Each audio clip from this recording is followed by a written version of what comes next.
Hi, everyone. Thanks so much for being here. I'm Tracy Meyer, Associate Director here at Movable, Inc. And I'm so excited to be moderating today's discussion. I've had the pleasure of working with these fantastic speakers for the last 3 years. And the topics we're digging into today are what every leader in this room is very intimately knowledgeable on, which is that senior leaders are being pulled in more directions than ever. They're balancing long transformation timelines with leaner resources, relentless operational demands, and the constant pressure to innovate. So today's conversation gets into the real work behind all of that. How do you keep your team moving and motivated? But before we jump in, I'd love to hear a little bit more from both of you about your tenure at Citi and the teams that you oversee. So Caroline, how about we start with you? Sure. So hi, good afternoon, everyone. Thanks for joining us.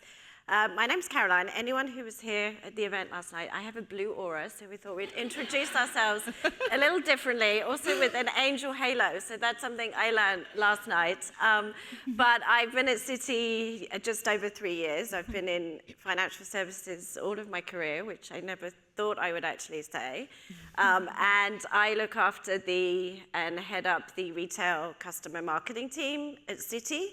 So my teams are really focused on anything and everything we can do to deepen and grow the relationships with our clients and drive loyalty and share of wallet.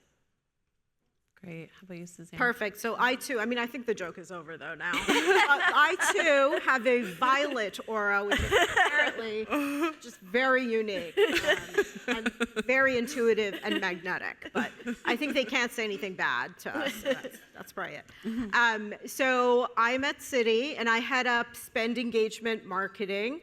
What that means is think about initiatives like offer-based incentives, benefits reinforcement, so travel, entertainment, our shopping platform, as well as figuring out whether our card members actually have the right product in hand, and if they don't, it's our job to give them the right product. So at Citi, I feel like I've had several different careers. I've been in risk for a while, then moved to finance, then did retail bank, credit products, then did marketing operations and MarTech, and now I'm in marketing strategy. I will say this is actually my favorite role. It's good you're in it. I was too afraid to get my aura read last night, so I appreciate your bravery. But let's dive in and start with something I think that's on everyone's minds. You know, transformation initiatives can sometimes take many years, but teams still need to maintain momentum, innovation, and results in the meantime. So how do you keep your organizations moving forward during periods of long-term change? Suzanne? Yeah, so when we talk about transformations, right, these could be huge replatformings or completely, like overhauls of our creative platform, as well as deep process changes. So at a bank, right, this can actually take years. And so that feels like an odd period of time for our employees, for sure. But something that we do have at a bank is access to really deep and rich customer data. So to keep that innovation momentum going, my go-to is to ask my teams to unlock more data, simply by looking at our own existing ecosystem and mapping out, our customer journeys. So as an example, I think we're going to have it on screen here. We have it on screen? Yeah. Yeah, okay, I can't see. So these are really simple examples, but great ones. So the first one really calculates the year-to-date savings that the customer has received from us, from Citi, based on the merchant offers that they've redeemed with us. So it's proven to be, right, again, very simple, but just such a value add for the customer. We got 4x click-through rates on that alone. And it took a couple of months. We had to find the data, do some data hygiene, right, do some validation, but that was 1 to 2 months. The second one, which I think is beautiful, it's a great data visualization of, for our loyalty points, where our customers have earned their loyalty points, where are they redeeming, as well as other redemption options that they can use. Also powered by Movable Inc., both of them are, so thank you. So, I think personalization at this level always drives engagement, and, you see it in the metrics, and so that's always a good thing, right, for our customers and for our employees. Yeah. Caroline, I know you have a perspective on this too. Yeah, I mean, I think, like Suzanne said, transformation can take years and be hard. So I think my go-tos really, and what I really try and encourage my team to do is just focus on, what are some of the new insights that we can learn about our customers or about consumers, and what are some of the emerging trends that might be happening, and how do we really draw on those and look at what might be just like a new creative, a new messaging. It might be a new journey. It might be an enhancement to an existing one, and really kind of use that to focus and think about ideas and have a sense of progress. And I think the second one is that you never want to stop people from having ideas, even if they feel like they can never really get anything kind of like fully launched or it's going to take a long time. Look, if you can't do the Rolls-Royce version straight away, then go to the MVPs, go to the proof of concept. Like, start small, focus there, focus on what we have access to and what we can get done. And I think then people get a sense of progress and accomplishment, even if they're not able to get to the full kind of like soups and nuts of it all. And, for me, really, it's the curiosity is kind of key, right? There's nothing stopping people from learning more about customers, digging into the data, looking outside of our industry, like learning from that. And I think if you focus there and you just keep asking questions and looking for ideas and really think about the small wins, then you can keep moving forward and have the team feel that they're moving forward, even if some of these like massive data ecosystems and re-platforming is taking a long time. Yeah, I love that point on curiosity especially. So now I'd love to talk about something that is really unavoidable and our entire theme this week. So there's a lot of pressure on teams to utilize AI, and many marketers, especially in regulated industries, feel pretty behind. But the reality is most organizations are still figuring out what effective adoption actually looks like. So Caroline, I'm curious to know how you're enabling your teams to use AI, and also how you keep them grounded in reality versus hype. Yeah, I mean, I think that's one of the things is the reality and the hype. All we talk about is AI. We spent 2 days talking about it. Some of my team are here, and I definitely know that they kind of feel like, oh, like, are we behind? Everyone's doing all these amazing things. And, what I try and do and think about, and what we've been really focusing in on the team, is just kind of getting people to see that you have to start somewhere. And so a couple of things that have worked really well for us, and I think we maybe have one of them in the audience today, but we have some almost kind of self-appointed AI accelerators. And so these are people across the teams who were the first to really kind of jump in and start thinking about how they can use it in their roles. They have a real passion for AI across every areas of their own lives and their work life. And so they've really become great coaches for the rest of the team. So they work, they do trainings, they help, their kind of teammates. And I think it's been able to kind of like some of the, the team members who maybe were a little bit more, anxious or kind of like not sure where to start, really kind of get that sense of like, okay, I get it. I'm going to kind of start working with it.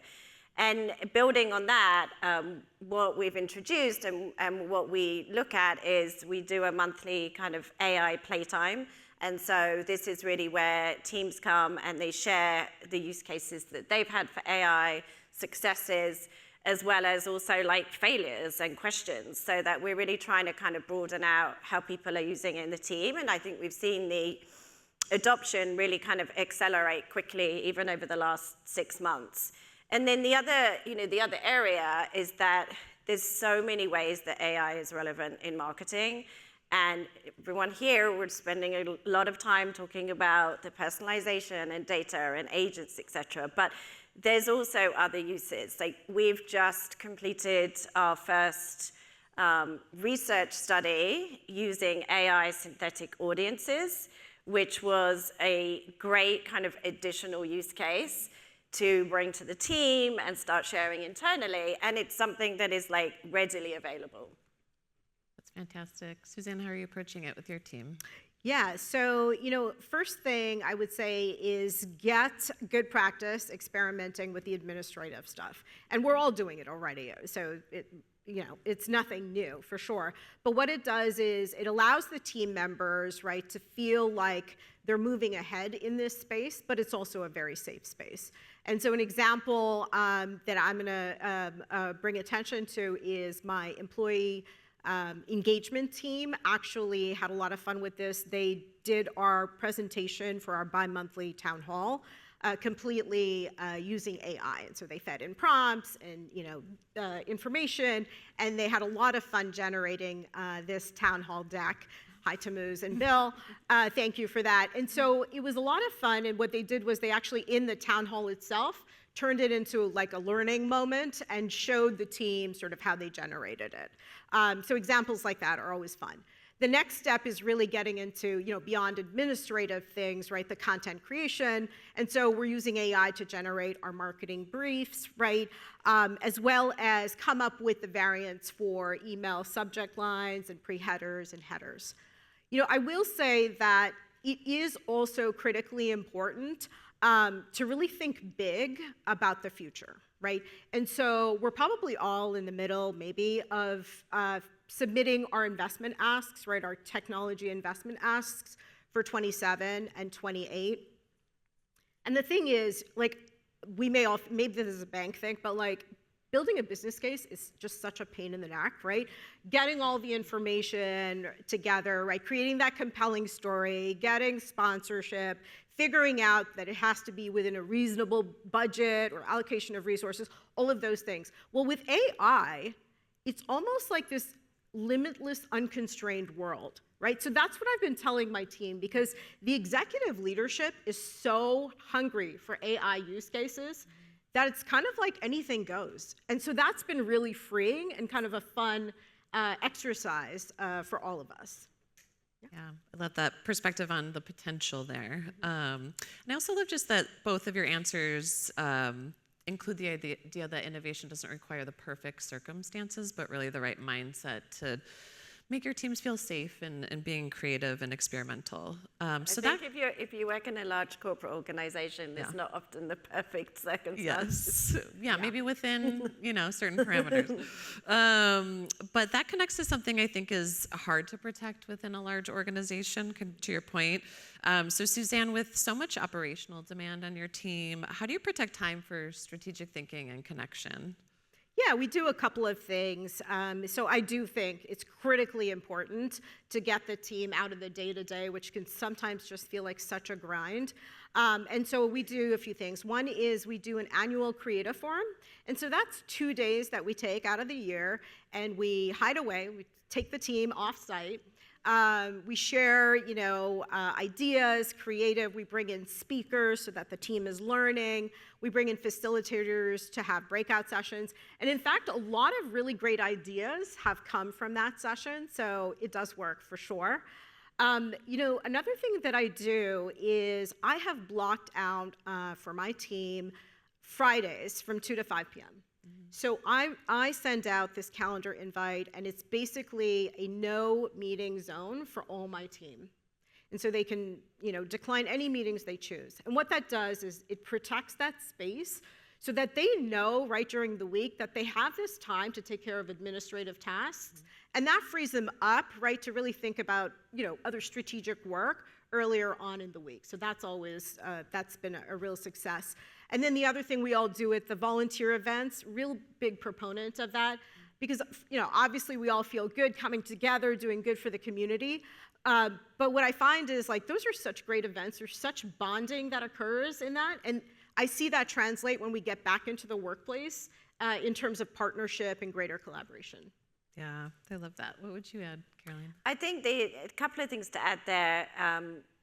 We've done, and actually we did this kind of across our teams last year, is try to think of and bring in and tap into the partners and the vendors we work with and hosting innovation sessions for our marketers. And doing it kind of across teams brings people together more, because as much as we try and encourage my team to speak to Suzanne's team, everyone's super busy. And so it really was a way to kind of get the cross-team collaboration going, but it also pulls people out of their day-to-day and makes them feel like they're still learning. And so we would tackle kind of like some of the strategic areas that we're all thinking about. We would hear from external best practices and case studies and get the teams working together on coming up with some new ideas. And then the other thing that I do is I I've been trying to kind of put in some more kind of like working sessions with my team. It helps me dedicate some time to kind of thinking as well, and is a way to really kind of get people and me interacting with the team in a way that isn't just on updates, but we also can use it as a bit of a coaching and kind of development for some of the more junior team members to kind of hear about how you think about a strategy or how you analyze and understand data. That's great. Those connection points are so vital. So I want to round us out and spend a few minutes on something that I think is really important but not often talked about in senior leadership. It's when things don't work. So everyone's been there. How do you navigate those moments, and how do you lead your team when something has fallen short? Suzanne, I think you have a powerful story to kick us off with here. Yeah, I do. I have a pretty dramatic example of actually an entire program that was halted due to limited long-term potential. So, I mean, it was a great experiment in a brand new space, right? But ultimately, the long-term revenue did not sort of justify the continuous investments that we were making. So what was especially disheartening about this moment is that we had just managed to turn things around completely. Like, we had figured it out, and we were on a high. We were celebrating a big win. So in this, brand new space, et cetera, when we had launched, we were short on plan. The plan was aggressive, by the way. But anyway, we were still short, is the point. And then, so what we did was, actually, we came up with an idea at the Creative Forum that I just mentioned. It was this big event. We hyped it up. We built the perfect digital experience. We got the resources. We got our external partner to fund a really, really rich offer. We actually turned our entire creative platform around based on customer research that we had led. So we did it all, right? And the results were amazing. Like, we turned the results around such that we actually beat plan for 3 consecutive months. So we had figured it out. We were just like celebrating. And then I got this news. And I was like, my first thought was, how am I going to tell my team that this program is halted without crushing their spirit? And so what I think is really important for us leaders to remember is that, look, you need to take the time to also sort of handle the news, to depersonalize, right? And to get yourself into a place where you can be steady, supportive, and like have your team focus on the future, right? So for me, it took 3 days. And I did. I took those 3 days because I was not ready. When I was ready, I pulled up the whole team, right? And I focused on 3 things. One was the rationale, the business rationale for halting the program based on numbers, right? The second thing was I celebrated our win, and I had been publicly, obviously, celebrating it across the organization. I continued to do that, and it continues to be an example that we use in other strategies. So that is a win, right? And the third thing was I did focus the team on some future opportunities. So I think, like, ultimately, failure is always a possibility, especially when you go big and you go bold, right, on experimentation. But listen, it's also a testament to perseverance and to true courage. And I think that those failures that we call, right, they should be publicly celebrated, right? And so we should make a big deal out of that, right? I think these bold strategies, create that growth mindset, and that's really critically important. That's the kind of team I want to be a part of, the organization I want to be a part of. Yeah. I love that. It's such a good reminder. How you show up is just as important as Yeah. finding the solution. So yeah, Caroline, how about you? I mean, I think the only thing I'll add, or kind of building on what Suzanne said, is that in organizations today, I think there's a bit of a culture of a kind of fear of failing being built. It comes from it's almost like constant reorganization and restructuring, and just the kind of bar on performance being constantly raised, that people feel like you've got to knock it out of the park every time. Otherwise, it's not going to go well at the end of the year. And that's not how marketing works. As Suzanne said, you've got to have that kind of growth mindset. You've got to try stuff, fail, learn, move on, try it again.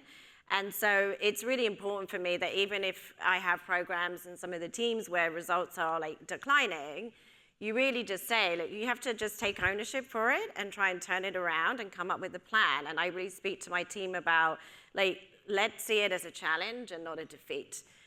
Let's go out and prove that we'll, improve the results and turn this around, and let's just keep trying. Yeah, I love that. Real life lessons here too, right? Great. I want to end on something a little lighter before we close out here. Just a quick lightning round question. So would love to know what your favorite leadership podcast or book is. Okay, so we know this question, and she stole my idea. I said it first. The Diary of a CEO. Oh, I'm sorry. With Stephen Bartlett is my idea, and then Caroline. Well, so Tracy asked us the question separately, and then we had to kind of email back answers, and without any kind of conversation, we both happened to pick the same one. So we were like, well, I guess it's a good one. So Diary of a CEO. Yeah, he's great. And if he does sessions on everything. There is an AI session with Scott Galloway. Yep. So if you want to check that out, but he's just a great interviewer. And yeah, he really asks questions so you feel like you learn a lot, and he just asks it in a way that you don't feel stupid. He asks the stupid questions for you, so you don't feel that you're not understanding things. Yeah, great. Well, that's such a wonderful note to end on. So Suzanne and Caroline, thank you so much for your time today, your generosity, and help me thank them. Thank you. Thank you. Yeah.